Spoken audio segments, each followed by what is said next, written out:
with that payment to Stormy Daniels being that it was made on behalf of the candidate, okay, and it was not declared, that's fair game. The answer is 100% no. As we all wait to see what happens with Donald Trump and this potential indictment that may be coming down, there has been a clip that has resurfaced of Donald Trump's current lawyer, Joe Tacopina, which, look, I got to admit, I have a bias here in the story. I love tacos. I love pina coladas. I'll keep that in mind as I try and report accurately the facts in this case. But this amazing turn from what Tacopina was saying back in 2018 to what he is saying now is just... This is exactly why people hate lawyers.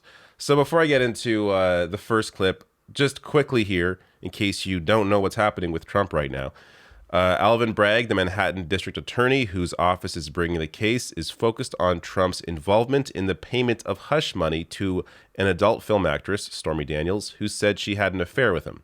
Michael Cohen, Trump's fixer at the time and lawyer at the time, made the payment during the final days of the 2016 presidential campaign. So more on Cohen in a minute. But first, this is what Tacopina was saying to Aaron Burnett at CNN just last week.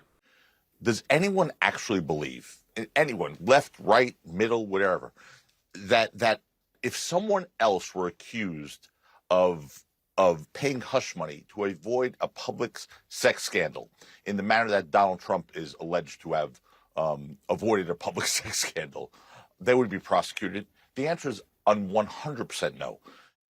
All right. So before I get to what Tacopina was saying back in 2018, just to answer his question here, he's wrong. Yes, you would be prosecuted. In fact, not just in a general sense, but in this very case. Michael Cohen. Do you all remember Michael Cohen? This is who I was just talking about, Trump's former lawyer, Michael Cohen. He went to jail. Do you know why? This from the AP. Cohen was sentenced to prison in December 2018 after pleading guilty to campaign finance charges and lying to Congress, among other crimes. In all, he spent about 13 and a half months behind prison walls and a year and a half in home confinement. His time was further reduced through good behavior. The campaign finance charges came after he helped arrange payouts during the 2016 presidential race to keep the adult actress Stormy Daniels and model Karen McDougal from making public claims of extramarital affairs with Trump. Trump has denied the affairs. Michael Cohen already went to prison for this. How can you claim that nobody would be prosecuted for this when Michael Cohen has in this case? But apart from that, let's get to what Tacopina was saying back in 2018. Once that net is out, once the microscope is on you, everything is fair game.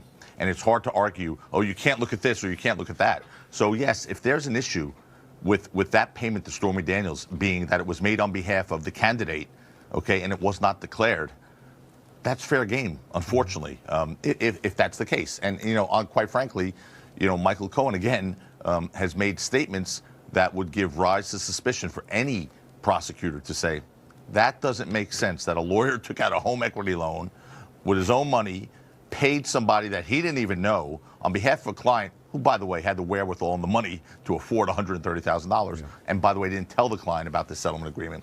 It's an illegal agreement. It's a fraud. If that's, in fact, the case, it doesn't pass the straight face test. And quite frankly, if that is what happened, we have a potential campaign finance issue. Yeah. Oh, how things have changed. That's fair game. It's an illegal agreement. Defraud doesn't pass the straight face test. Potential campaign finance issue. But now, what? Not? Is it possibly because Trump is now paying you as his lawyer?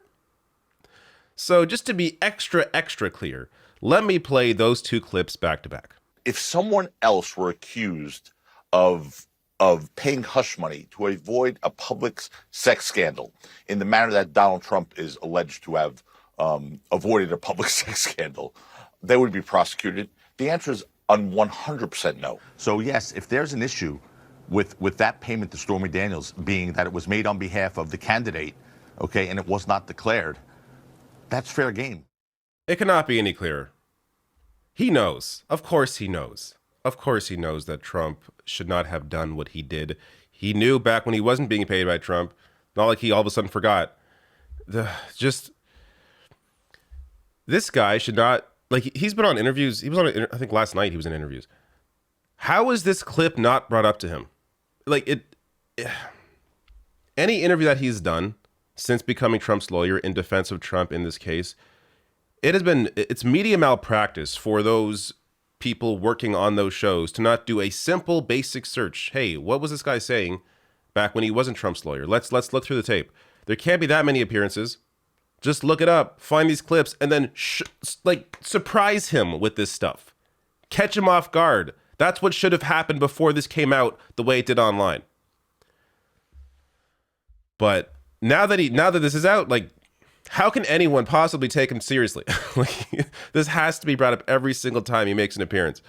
Now, just to end on here, since, again, we're waiting on this potential indictment, let's see what is happening outside of Trump Tower, because I'm hearing a lot of Trump supporters are supposed to be out there defending, standing up for Trump. If you're a former president, you can break the law, I guess is their angle here. Interestingly enough, at least as of recording this, not a whole lot of Trump support right now. So I'll get to a reporter's account as to maybe why that is, but here's Newsmax, which of course is a very pro-Trump network covering what is actually happening right now outside Trump Tower.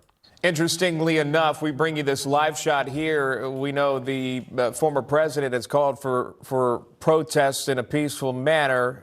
Many Republicans push back on that, but interestingly enough, it's the opposite side that's outside protesting now, saying insurrection, TikTok time's up, no one is above the law, Trump is guilty. Again, many supporting the possible indictment of former President Trump.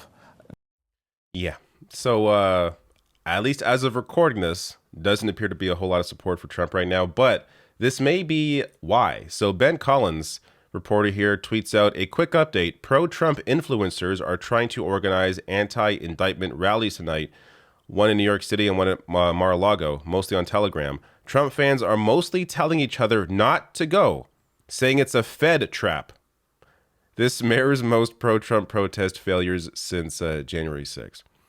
So even though Trump is calling for them to protest for him, a lot of them appear to be a little skittish about the idea because they think it is a way for the feds to trap them. And here's an update to that. So Ben Collins writes, I'm at a pro-Trump protest put on by the New York Young Republicans Club. Not a joke. There are more reporters here than Trump supporters. This was supposed to be the big one. So there you go. See a few red hats, a lot of cameras. Looks like a fun time. I don't know what else to say. Joe Tacopina. I'm never going to look at tacos and pina coladas the same ever again.